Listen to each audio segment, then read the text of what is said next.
silenced M9 fell to the carpet, useless. Widow stepped out of the darkness and over Green's corpse. He moved toward the staircase, his gun trained on Lane. He stopped with his right foot on top of the fallen M9. He stared into Lane's eyes, up close and personal, for the first and last time. Lane tried to speak, choking on the blood gurgling in his throat. Widow said, "Guess what?" Widow's bones magnified his strength. He lifted Lane's corpse out the stairs. Lane's arms and legs at the edges of the stairs. He dropped them on near the second floor and dragged Lane through the hallway around corners. Through with killing Asher, but the damage was done. It looked like he was going to tell everything and deal with the shame for the rest of his life. He would go to prison. If the family lived, they would never speak to him again. He clearly chose the country over the suicide. Green didn't quite get all that patriot shit. Well, he understood it to a point. Catching shellcrackers. For this country, that was cold even by his standards. No matter the outcome. Found a bed today. Green's money was in an account in the Cook Islands. So Let's take my time. It's a 2-pound line. It's likely a close to 2-pound fish, so can't get in a hurry. Always using that. Can always tell it's a shellcracker because they'll make a big run as soon as you set the hook on them. Bluegill will start going around in a circle pretty quick. Alright. Might put him in the live well for a picture here in a minute. It's just, yeah, it's not a bad one. It's about a 10-incher. On the eye hole jig under a float at the easy panfish float. And panfish magnet in the new natural color. So if you can find those at your local store, get them. I'm just fishing slowly and patiently. Those beds are in that ridge, so once it gets out of that ridge, I just reel up and go again. And again, the wind's hamstringing me. For some reason, floating them under a float's getting a lot more bites. Oh, I messed it up. Oh, that might be a good one.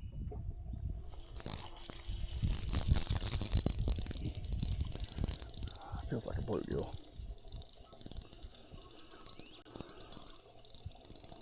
So bluegill up high, shellcracker down low. That's what that appears.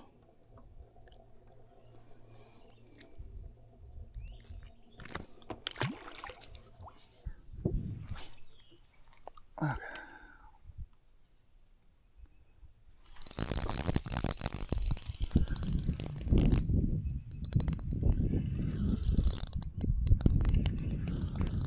Feels bluegilly. It's like if you throw past it, you get bluegill. Yeah. Big bluegill, goodness gracious.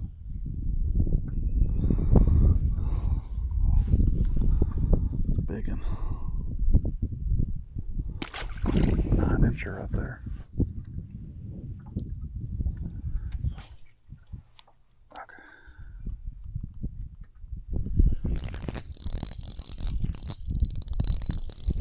I don't think that's a bluegill.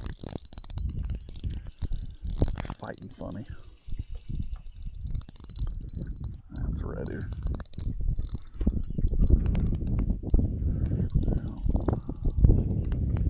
Oh yeah, nice one.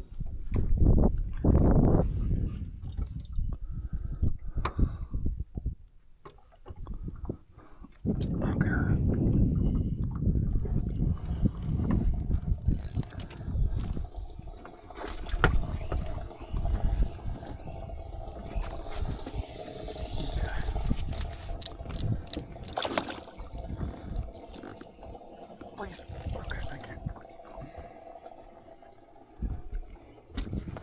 That's not a bad one. I got one really big one in here and then several of these 10-inch guys. So there's a bluegill bed up on top, and then as you come off of that little high spot and come into that little side of that contour, that's where you get the red ear. And that's been the case for me. They're either on a hard rock vein, in a ditch, Biggest bed I ever found was in a ditch, the back of a bay down south.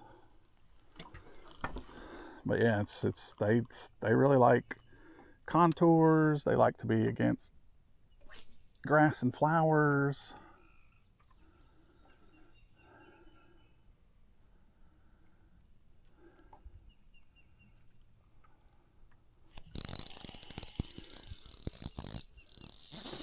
See how it made that run? That's a red ear. Whenever they do that, it's a red ear.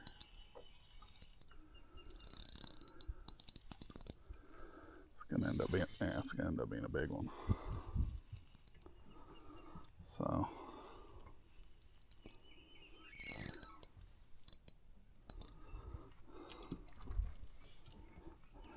I'll just take your time. I use light line. People think I'm crazy because I use 2-pound line. And it is hard to feel a bite sometimes way out there with 2-pound line.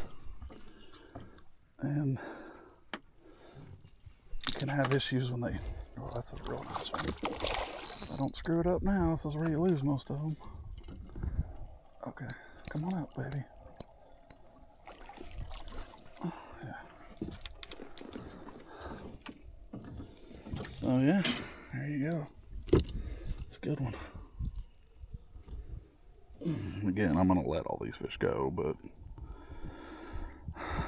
it is fun when you find a scrape. Holy moly. Now, see, I saw that bed with my eyes.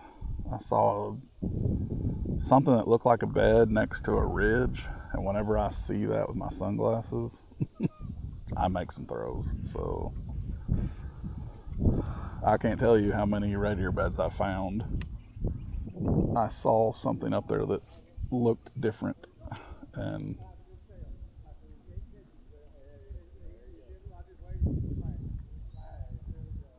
start fishing.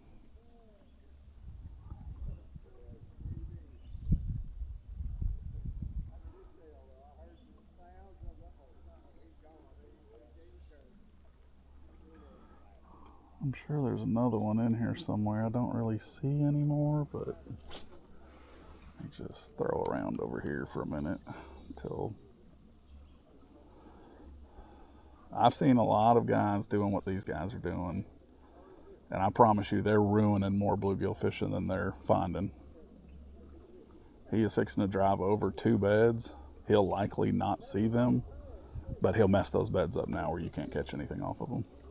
And they, I mean, you see, he's going to come within 10 feet of me. I mean, people just have so little respect anymore. It is just nuts to me. But you see those guys just drove by. I just waited until they got done, and I got a big red ear on. This is a big one. He made a big, hard run right off the gate. I'm going to take my time with this one. It's a big one. Just again, I just kind of lead them like a dog on a leash. Just keep a nice bow in my rod. He's going to make another surge. I keep my drag pretty loose. Uh-oh, got on his fin. That's a real nice one. Oh, please don't get in that post. Okay. Come on over just for a second. Let's get your head up here. Oh, that's a hammer. Yep. Ooh, that's a heavy one. Let's get some water on the deck there off the net, so I can get you out of there real quick. Okay, there we go. Yep, that's a real nice one. So yeah, there you go.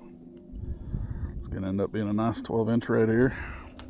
I measure with my bump boards that I have in my sea deck, and people are always like, well, that's probably not accurate. Here, if this will make you feel better, I'll just, there you go. That's 0 and 12. It's perfectly lined up. It's exactly accurate. That is a almost 13-incher. Oh, he just barely missing touching 13. So, there you go. Okay. I don't know if you're the biggest, but you look big. Okay. 1, 168. Okay. All right. Where's the other? Oh gosh, y'all stop. Where's the other real big guy? No. I think I got a hold of him here. 168. I think they're all males. I don't think I have any females. 160. This year I've been really trying to do the light line thing. So I've been doing some 2-pound spinning rod setups. So this is 2 pound. I got some 5-pound braid setups on 8-foot rods, which I'll probably go back to throwing those in a second. I will tell you, like, I caught a red ear on a jig on the bottom, my hand-tied jig. And then I could see fish moving around up there, but I couldn't get them to bite. So I backed off of them, you know, casting, hopping that jig on the bottom. I couldn't get them to bite, or I would bite and I would miss them. So then I was like, I need a little stealthier approach, a slower approach. Got the 2-pound line set up, little panfish float, 64th ounce jig, slab bite scent in it.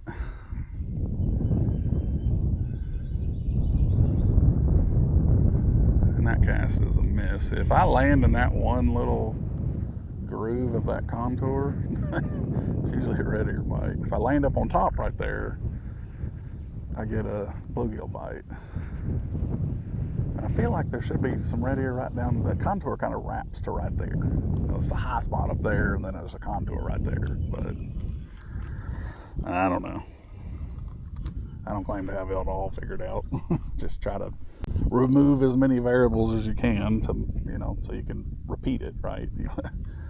I've managed to find, I found several empty beds, and I know they're red ear beds because the only fish that was left in it was a red ear, and all the rest of the holes were empty. So that stunk. I just was either too late, they got done, they got caught. I don't know, but this bed's not very big, and it's had a lot of quality, that's for sure. I think this is a bluegill, maybe.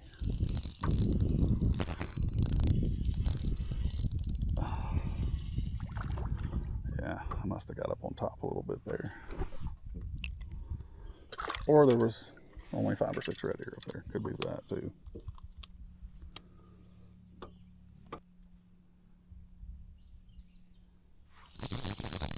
That's probably gonna be bluegill again. No.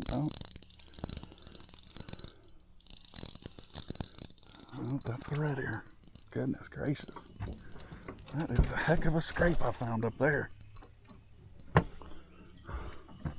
This will be number 7 off of this spot.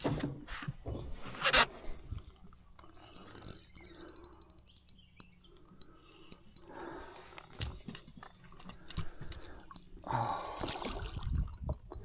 all males. Just crazy the number of males. Okay. Alright, I need to take a picture and get these guys back, so I'm going to stop and do that so I can let these all go. Oh, he's kind of beat up. Bad eye. Tore up middle part of his tail. Poor guy. Had a hard go of it. I don't want to keep my red ear today. I found a real good bed. I was able to catch 8 off of it. So, one nice one. And again, they're mad because I got the aerator on them. So, put him back on his bed. There's another nice one. Back on your bed. There's a hammer of a giant. Oh, that's a nice 12-incher. Big one. Thank you, buddy. Oh, another hammer. Look at that guy. Just absolute monsters. Another 12-incher. I have one almost 13 and one is 12 and a half. Not sure which is which, but another good one. See you, buddy. What's that, 4? Another mean, nice one. 5.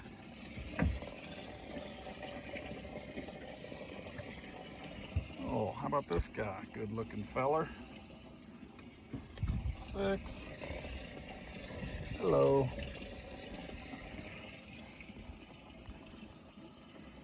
Another nice one. Just a 10.5 incher.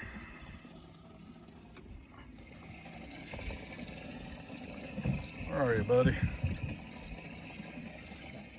Oh, how about that?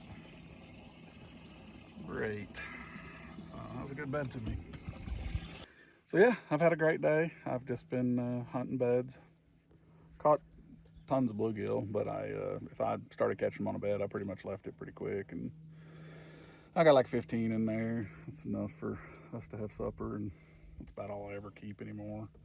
Right here, I kept I think 4 or 5 this year, so that puts me to, I think that's 51 red ear now. So I had a good day today. I caught 9, caught 8 off of one bed. I threw the first one back right away. He wasn't looking so great. It's kind of, I don't know. I've caught a couple big red ear this year that I'm pretty sure are like end of life fish. And the one died in my live well because I put him in my live well, run the aerators, but he was looking really bad when I got him. That ended up being the biggest one I caught this year. It was a 13 3/4 inch, almost 14 inches. But anyways, I put him in the live well, put the recirc on, and when I opened it up, he was floating in there. So I don't know if that like was the last hoorah for him or what. But when I get on a bed in the live well, or when I get on a bed and start catching them, I usually put them in the live well and then keep them in there while I'm fishing, and then take my pictures, do whatever else. I don't stop to take pictures while I'm fishing, especially if I get on a bed where they're biting. Try to catch them as quick as I can, and then end up turning them all back when I get done, take my pictures and throw them back. So, but yeah, anyways, it was a super good day. Hopefully I shared a little bit that'll help you with the article that I did in the newsletter this past week. Really, I mean, today the best bed I found I could physically see, and that's kind of a thing for me. Is you'll see in the video that I shot today, but I had somebody idle right by me while I was fishing today. And the guys that are idling in 1 and 2 foot of water, you're not gonna find any bluegill. You're certainly not gonna find any red ear. Once you get out of like 3 or 4 foot of water, quit idling, get on your trolling motor and look around. Like, you can see them in 2 foot of water. Like, you can see the beds in 2 foot of water. So I don't understand the whole lazy idle around, mess up all the fishing for everybody else because you've idled right across the top of a red ear bed and blew it up, never even freaking saw it on your graph, because they don't make their beds very deep. Everybody thinks they're like these huge, giant, deep craters. No, generally they're on a contour, so they're on a ditch or they're on the side of a rock vein or something. They're, next to a high spot, whatever. And usually they're on really hard places. And sometimes their places are so hard you can't physically dig it out. I can't get my power poles to go down in the water, so because the bottom's so hard. And so when it's like that, they make their beds are shallow. They're not deep concaves. And because of that, like, you won't see a whole bunch of them. So that's something I tell people is like, dude, you're better off to get back in a pocket, back of a bay or whatever, and get on your trolling motor and start looking for dark spots. That's what I look for. I look for dark spots. I look for ridges I can physically see. Sometimes there'll be beds on top of a ridge, but usually they're off to the side of the ridge. They're kind of on that like contour. It's what I call a contour, right? So it's a high spot and then it's got an edge on the side of it. They're usually on that edge. So, but anyways, I don't side scan for beds. I did that a bunch when I first started fishing here, and I'm not saying you can't catch fish doing it. You absolutely can, but go side scan out in 4 and 5 foot of water. Don't go in 1 and 2 foot of water and side scan, because all you do is ruin the beds. If you do happen to see a fish, it won't matter. So yeah, those guys that scan up there shallow, that's no count. Like, you're just messing up fishing. That's all you're doing. By the time you see a bed, you've already messed it up, so it ain't even worth turning around on when you're doing it in 1 foot and 2 foot of water. I mean, I had a guy come in on me last week down south, and over the weekend, I was fishing on a bed, and I had just, scoped some beds, found a couple red ear. Was just working my way down the side of this shallow area, and he came within 2 feet of the back of my boat, idling by, idled all the way back through, idled over several beds that were in like 1 foot of water, 2 foot of water. I mean, those beds are ruined now. Like, what were you trying to do? He obviously didn't see the beds because he didn't stop and fish them. So, I just don't understand people sometimes. The fact that he came right on top of me and idled right over the place was enough, but then, he basically went over a bunch of fish and never stopped and fished. So I don't know what he was doing other than just trying to mess up my area. That's all I could figure once he got done. So, yeah, that's fine. Idle out there in 4 and 10 foot of water, that's great. Don't idle in 1 foot of water. Get on your trolling motor and look around. Like, it's not that hard. Like, another red ear. Switched areas. A little shady pocket.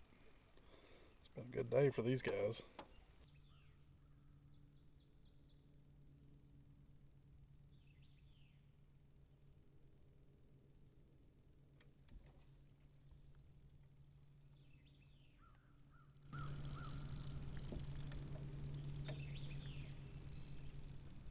Another red ear.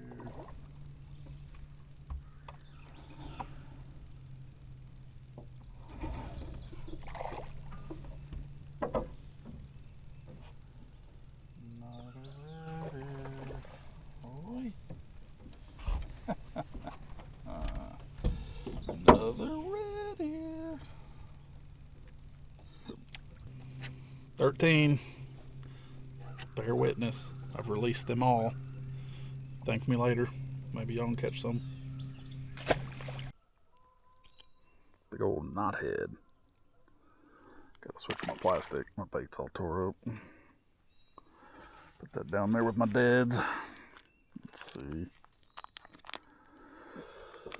Panfish magnet.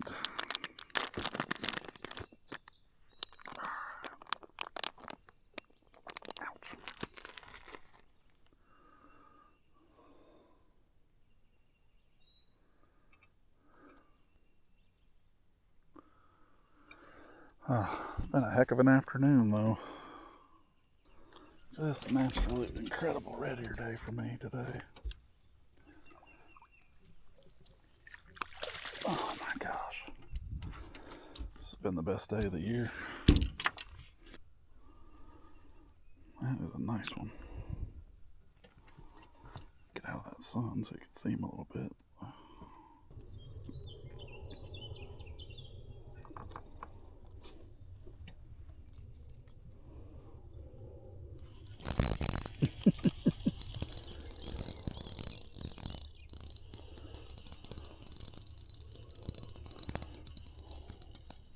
Oh, big bluegill.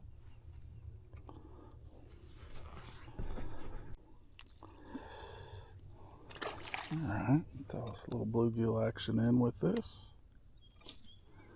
See a real big one sitting on. See, and this got my low light lenses on, even though the sun has come back out. I can see that vein up there perfectly. So,